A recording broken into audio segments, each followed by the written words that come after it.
everybody, it's Allison. Sorry it's been such a long time since I podcasted. Life keeps getting in the way, but let's do the little things first. This is the For Knit Sakes podcast. You are viewing a knitting, crocheting, probably no sewing because my sewing machine is broken for a while, cross-stitch podcast / life. Very informal. I'm a military spouse. I'm located in El Paso at the moment. We'll be here for a little bit. It's starting to get hot. I'm losing my knitting motivation. It's very hard to knit when today it's supposed to be 88 and then it's supposed to be 90 over the weekend. I'm going to try to keep up with it. Sorry for my informal garb today. I had plans to podcast a whole bunch last week and then life happened, and then yesterday morning I had everything set out and ready to go, and then I got an email saying one of my accounts got hacked, so then I had to deal with that and change passwords, and then I was going to sit down and podcast later, and I was going to I went to go call a Department of Education because I'm trying to get one of my teaching licenses renewed, and I needed some college level classes approved before I spent the money to take them. And I called the Department of Education of the state I was trying to renew my license in to see if they got my class packet. I mailed it. Everything has to be snail mail. Why? Like, why can't they just do it over email? So I snail mailed it the first Friday of February. And it's my fault. I should have called sooner and asked if they had gotten my packet. But I was like, no, I'm going to give them their time. But I was reaching the 6-week point, and registration for summer classes started March 1st. I called yesterday and they have zero record of receiving the packet. It never got mailed back to me, and they don't have it. So I don't know where it is. It's somewhere lost in mail land. So then I had to sit and reprint out a whole new packet. Thank goodness I saved all of the documents and everything. And I added in a copy of my expired teaching license, and I sent it again.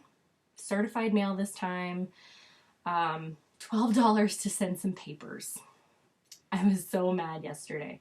But it got me out of the house for a couple hours to go mail some things. Retail therapy, I went and bought a toaster oven, which the family desperately needed. We didn't have one. The one that we kept in storage while we were in Germany for 3 years was gross upon arrival. So it is going directly to the landfill, I guess. There's a place that we can drop off electronic devices that we can't just put in the garbage. So that needs to go there. But bought a new toaster oven. Also bought myself a Snickers peanut butter bar, which was delicious. And then came home and I felt much better. So I'm going to be calling that Department of Education starting on Friday, tomorrow, today's Thursday, to make sure that they got it. And hopefully, and I still have to wait the 3 to 4 week turnaround for those classes to be approved, and I'm hoping that those classes still have availability when I go to sign up for them 3 to 4 weeks from now. If not, I have to wait until the fall, which really sets back my timeline of when I wanted to get my license renewed so I could apply for jobs. But, oh well, that's my life right now. It's also spring break, so I have both boys at home. I bribed them with some Daniel Tiger. Surprisingly, my 5, almost 6-year-old still doesn't mind watching it. So they're sitting down there, and I told them I needed at least 2 episodes to get everything done. I also have to go to Target today and do some other things. But I won't bore you guys with my life details. We'll jump into knitting. I'll also mention I'm drinking coffee every morning from my Polish pottery mug that I got while we were in Germany. So just black coffee, nothing else in it. I'm going to have to start switching to cold brew over the summer just because it gets so hot. I have the window open, just the blinds open right now, and I have to close it by 11 o'clock because this part of our house gets the sun all day long. So this room, the master bedroom, gets really, really hot. I'm hoping maybe I can sweet talk the homeowners via our rental company to put in a ceiling fan because there's a light switch and everything for it. Because right now we're just using a box fan and everything, trying not to use the air conditioning, but it's just getting so stuffy and hot, and there's no wind, no air circulation when we have the windows open to cool the house down at night. So hopefully we can fix that. But I have lots of finished objects to show, not a whole lot of works in progress because, like I said, my knitting mojo is a little bit low right now. I have lots of plans and ideas and things I would like to do, but I just don't want to work on shawls and blankets when it's 90 plus degrees outside. So we'll figure something out. I might switch to cross stitch because I have a couple of Star Wars cross stitches that I'm working on, and my son is working on a couple of things too, and I'm going to share those today just because he's been working on them so diligently recently. But let me just drink some coffee and then we'll jump into some finished objects. Okay, so the first one I'm going to show, I think I showed the beginning part of it when I podcasted last. I have it listed at least that I showed you. So I finished my Starburst shawl by Stephen West. The colors are actually pretty well represented, minus my not so great light. So the variegated yarn is Perrette and Vola. She does numbers for everything. I can put that down in the bar, but really great indie dyer from Germany. Fairly inexpensive. The yarn isn't the softest, but it doesn't bother me. It's not scratchy enough that it bothers me, and it's all wool and nylon. The braid at the top is some Stroll Glimmer in Fiji, so it's that really pretty turquoise color. And then this bottom part here, I don't know if I had gotten to this part on my last podcast or not, but it's the Araucania lace, botany lace. I'm probably totally butchering that. So I didn't block it very aggressively, but it turned out to be very, very, very, very long. So when you wear it, let me wake up my computer. When you wear it, I get like this one really long strand. You'll see in just a second. So this one goes over. And so I have like just enough on this side to kind of tuck in there, but then I have this whole long thing.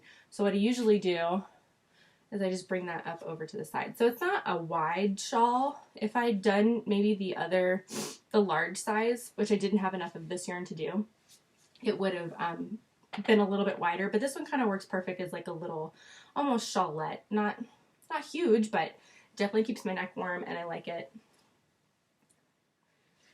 And it was a really fun and easy knit, like most of Stephen West knits are. I think that's the back side, yeah. So one more side to side. Stephen West.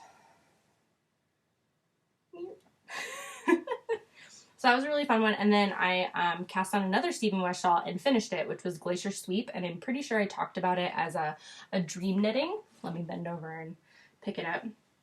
Now, the size I ended up making, I could have done it all in one color, and my husband really doesn't like the color blocking that I did, but he's not wearing it.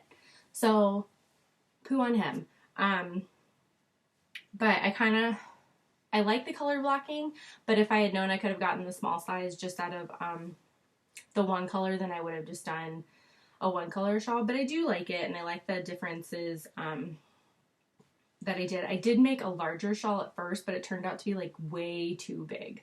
I did the fingering weight size, and this is sport weight, so it ended up being a lot bigger, and so I ended up ripping it out and doing the worsted weight size instead, but in sport weight. So I did stripes for this wedge here, and then I did the whole color block section here.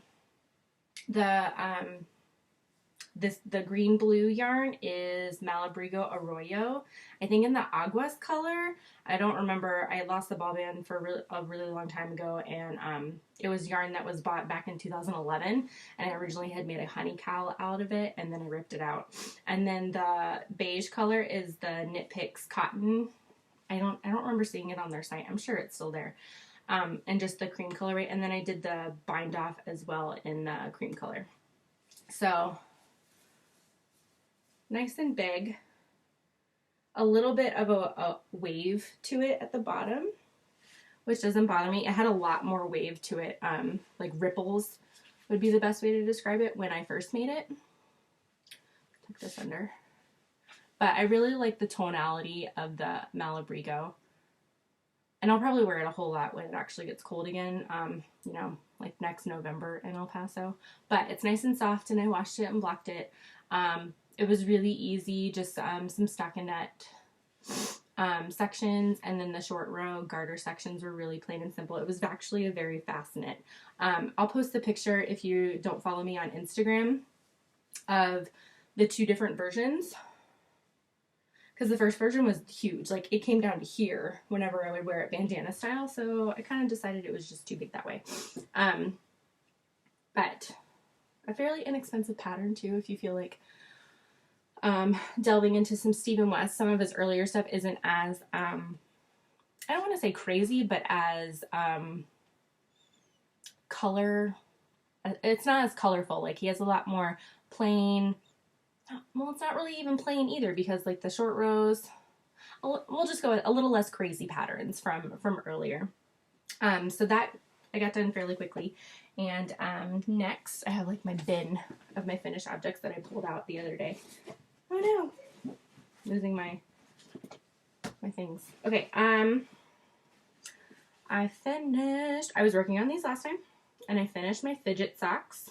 I made them shorties because I'm just not a fan of long socks. I think it's because it's so warm here. I just want to knit shorter socks. I wear them more often. They're more comfortable. So I kind of still have an end sticking out.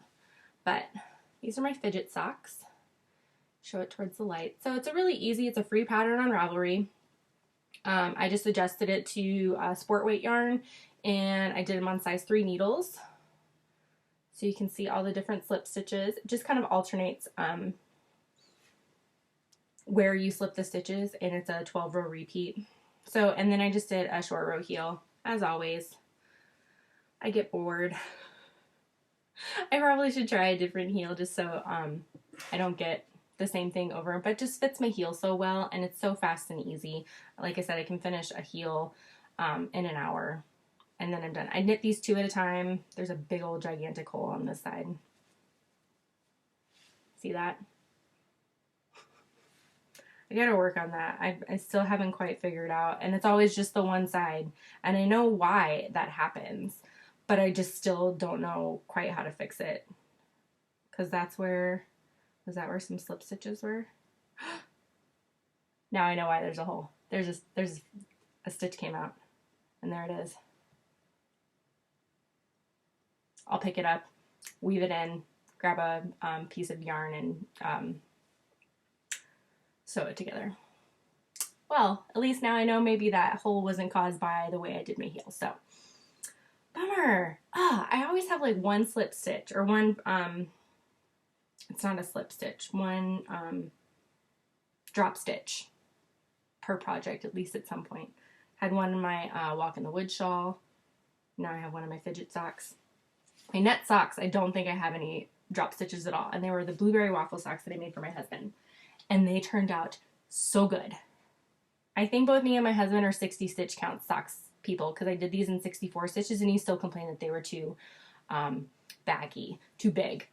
But I knit my stitches usually on 60 stitches, size 0 needles, and they fit because I have a very high arch. Like my actual foot is skinny, but my foot length, I have like a 9.5 size 10 foot, and my husband's foot is only about a half size bigger than mine.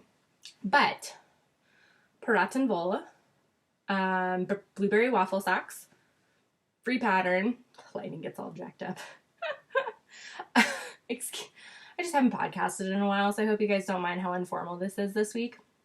Short row heel, again. I think go down to 10-ish stitches before I start picking up the stitches again. And the socks I'm going to show you next actually have a slightly different short row heel. It's a garter stitch short row heel instead of a stockinette one. And I kind of like it because then I don't have to purl, because my gauge gets all wonky when I have to purl. And then a star heel stolen from the vanilla latte socks. My husband doesn't like the square look of where you decrease on each side of a needle every other row. So I make him the star heel, or the star toes from the vanilla latte sock pattern. But I just really like how stretchy the blueberry waffle socks are. I think I'm going to try to do some more rib socks. Vanilla socks just don't fit very well, just because there's no stretch to them, so they don't hug as well. So I'm going to start doing stuff like this, and I have lots of ideas from a book that I'll show you guys in just a second. So that is all. Oh, I have some finished squares on my Cozy Memories blanket. Like I said, I was losing some mojo, so I picked up my blanket and I put on a lot of squares. And actually, some of it was motivated by an Instagram friend that I had ordered some stuff from before. I see her card. It's on the floor. Excuse me. Stay tuned. Her store is Tia's Terrific Threads, and she is on Etsy. It's not. Come on. I'll put the information down. But she's on she's on Instagram as T Bruzda, Bruzda. And I had bought some stitch markers from her before, and I started following her on Instagram. And I posted that I had all these minis from projects, and I wanted to trade some so I would have more to go in my Cozy Memories blanket. So we traded 15 minis. I'm down a lot, but she sent it in this really cute bag. Along with some tea and a cute little stitch marker. She overdid what we asked to do. So this one still has 2, 4, 6, 8, 10, 12. So I have 3 of hers in my blanket already, but she sent a bunch of her minis from projects that she had done so I could have 15 new colors to go in my blanket. So I still have some needles because I started a square the other day, but it has gotten much bigger. I made it a little bit longer. Let's see if I can show it this way. So the squares that I added all have stitch markers on it. So this whole row was added, and this one here came from her, and this was from my exploration station, some hedgehog. This came from Tia as well. It's kind of like almost a self-striping, but not quite. This, I think, came from a Mothie and the Squid mini pack that I had, and this was from, if you followed me on Instagram, which is for knit_sakes. This was from a cowl that I started from a lace weight yarn, and I'm just not a lace weight knitter. I'm gonna hold it double, which is what I did here to make a new square. It's it was a Lana Grossa yarn that I had, and I was like, oh, let me make a lace weight cowl, and then I started knitting on it, and it feels like nothing when you're knitting, so I just couldn't do it. So I did one repeat and then decided not to do it. This is from a dress that I made for my niece. It is a sport weight yarn, and I'm gonna incorporate sport weight yarns in my blankets because if I do them on size 0 needles instead of the 1.5s that I do for the fingering weight yarns, the squares don't end up too much bigger. So I did that one there. This is from a yarn that I have yet to knit some socks out of. I started to make a mystery knit along out of this. The 3 Pips mystery knit along, that was September, I believe. I started it, but then this striped too much, so I ended up frogging the project. I probably will end up knitting another one eventually because it's just a really good project. It's by the Periscoping Sisters did it. I don't remember if Amy or Debbie wrote the pattern though, but it's on Ravelry. You can find it. I can put the stuff. This is the Glacier Sweep, so sport weight was put in here too, and then this was another one from Tia, so almost another self-striping yarn, but not like enough for me, not like this one is here. So it is 9 squares across right now, and I am up to 1, 2, 3, 4, 5 squares tall. So right now, not very big, but I'm hoping maybe by the time it gets cold again, it'll be a little bit bigger. Probably it's wide enough to go on a twin size bed, which is what my boys sleep on.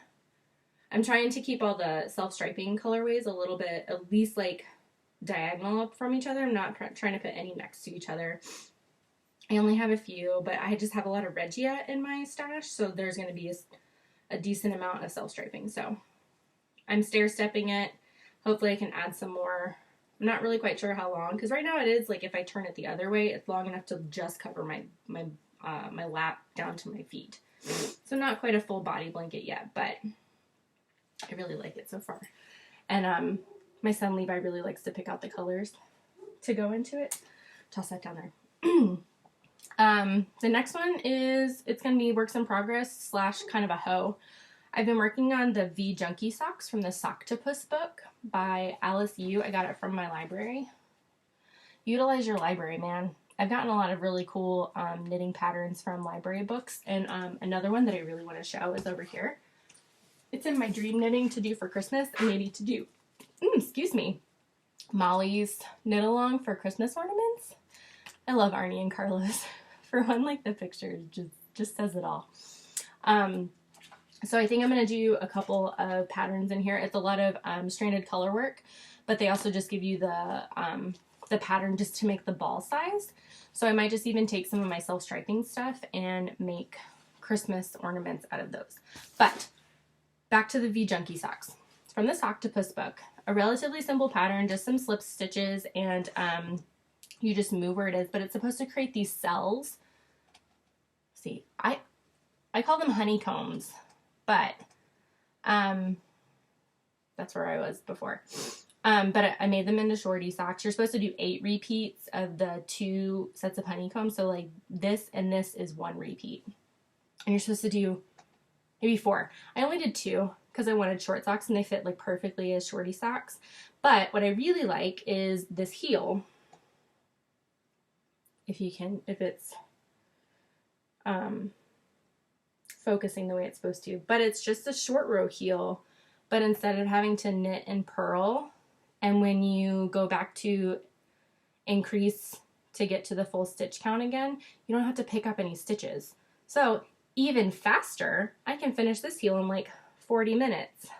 I don't think you guys can see like how those pick up. Maybe just a little bit.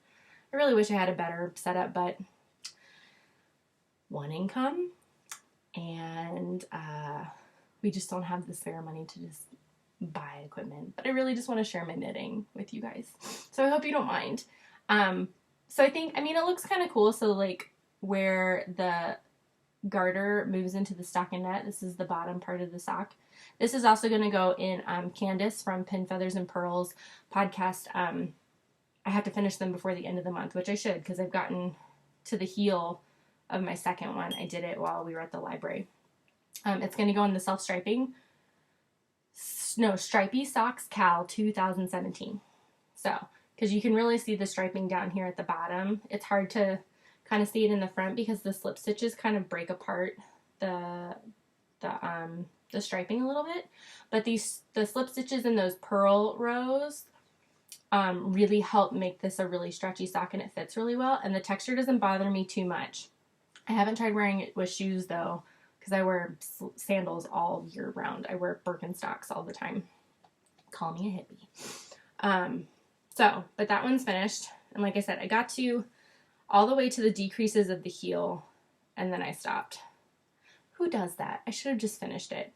But I wanted to sit and enjoy the library movie that I took my son to. So I stopped knitting for a little bit, and then I just didn't pick them up. So that's really all I have is for works in progress. I know it's super sad. Worst knitting podcast ever, right? But I'm hoping to cast on a couple more socks. I might cast on a shawl, or I might do some stuffy. There's really cute sheet pattern that I've had in my queue for a while. I just have to buy the pattern. It's I think Debby wrote it from Periscoping Sisters. I should really have all this information.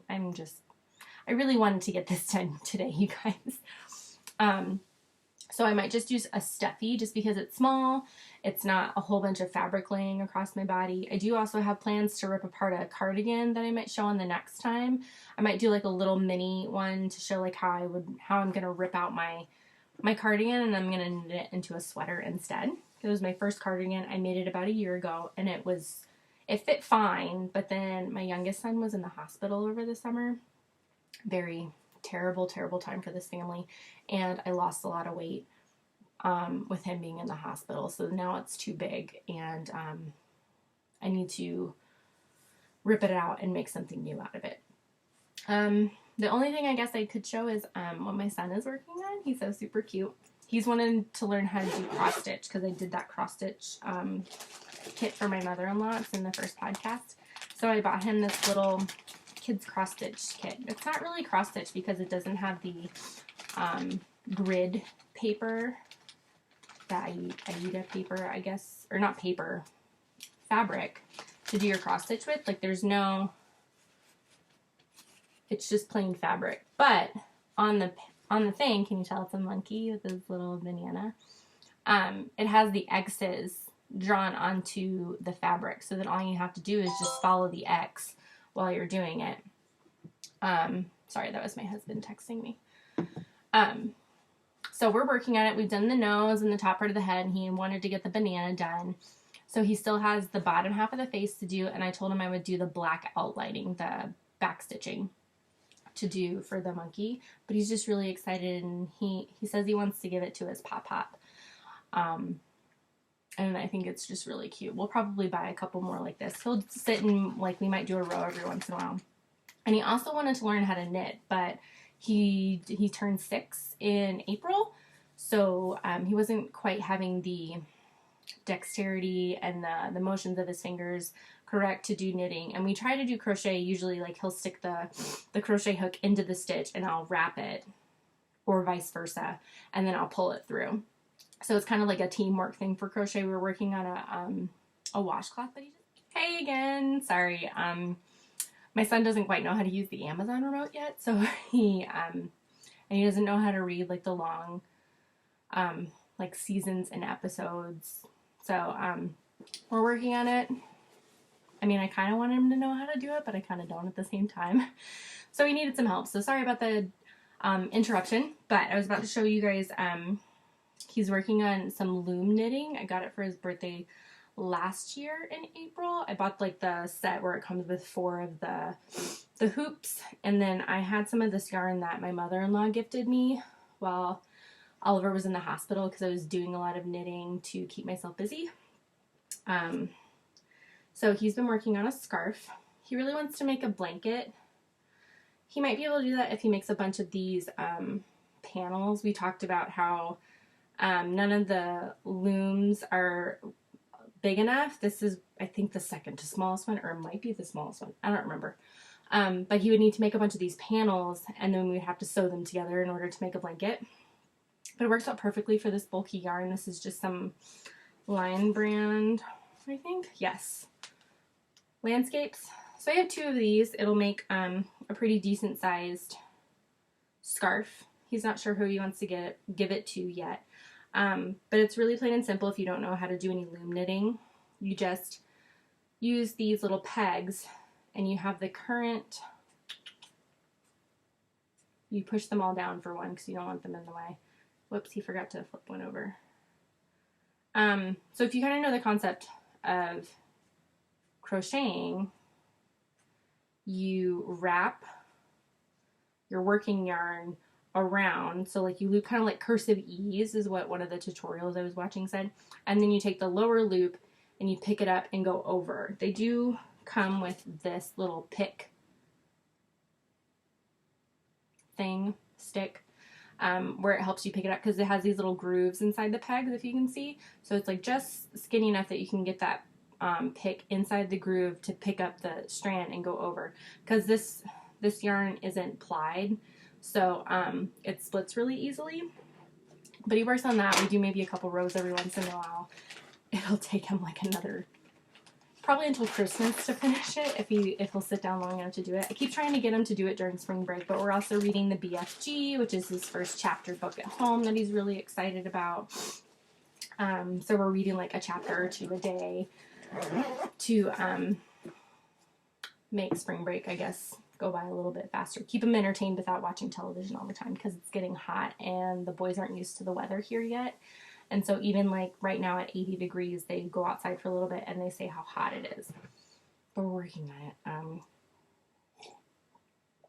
Sorry, I try not to slurp, but it kind of happens anyways. And then that's it for right now for everything that I've been working on and my FOs. Like I said, I have a couple dream knitting projects. I'm working on making minis for my friend Polly. This is her little basket that I'm making. So it has a bunch of, I just make the 10-gram balls. I sit, so I can send it to her because she's working on a beekeeper's blanket. So she gets all, like, my little leftovers, because I never use a full skein of fingering weight yarn. The only time I ever did was the color A for the Pure Joy shawl, and I even had to go down a needle size so then I could use, so then it wouldn't run out. And that was with a Regia yarn, and I think those are pretty hefty 100-gram balls that they come in. It was just a plain purple, and I almost ran out. So I'm making my minis, and then I have my blanket minis in here. All of my unfinished skeins, that I'm trying to add into, plus sport weight, and then a bunch of knit picks is in there too. So if I've used it at all on any project, then I toss it in there so that it can be added to my blanket, and I keep track of what I've already spun, or not spun, what I've already rolled up for friends and stuff. I'll probably have more, and then I keep the leftovers in another bin, and I'm planning on doing a crochet granny stripe blanket. I can't figure out if I want to do like the continuous like granny square and get bigger and bigger and bigger, or if I want to go back and forth. I don't think I want to do a corner to corner just because I watched the tutorial and I don't know if it's for me or not. I might try it, like make a little swatch of it or something, but I don't think I will. So it's been a relatively short episode this week. Hopefully I have some more stuff to share next time. Hopefully maybe I can figure out also a better place to podcast so I don't have my artificial light on this side with the huge shadow. But hopefully I can get some knitting mojo back. I have some people sending me some yarn to do charity blankets. So I'm going to be doing a lot of crocheting charity blankets and maybe some hats and some, they're called like fiddle muffs for Alzheimer's patients, where like basically you do like super textured bobbles and loops and stuff, and it helps keeps their hands busy. So I'm going to look into that. I'm going to do probably a decent amount of charity knitting over the next couple months. If anybody ever wants to send me anything, just send me a private message via Instagram or Ravelry. And I already said Instagram, but on Ravelry, I am all one word for knit stakes. No underscore, because I don't allow underscores in your names. And then Instagram is for knit underscore stakes. So you can find me both those places. And if you feel so inclined to send me any yarn to work on those, I'm just doing worsted weight blankets. Sorry, the lighting is really bothering me and how like white it is over here. I have to figure out something better. But thank you guys so much for stopping by. Sorry for how crazy and a little jumbled everything was. I hope you enjoyed it. Sorry for my tangent in the beginning about my life, but sometimes it's just what happens and it's good to share, so maybe somebody else who might be having issues doesn't feel alone. I will try not to make 3 weeks a normal. I try to do every other week, but life just got busy this time. So hope you guys understand, and thank you so much for stopping by. You guys have a great Thursday/Friday, wherever this lands on YouTube, and thanks again. Bye.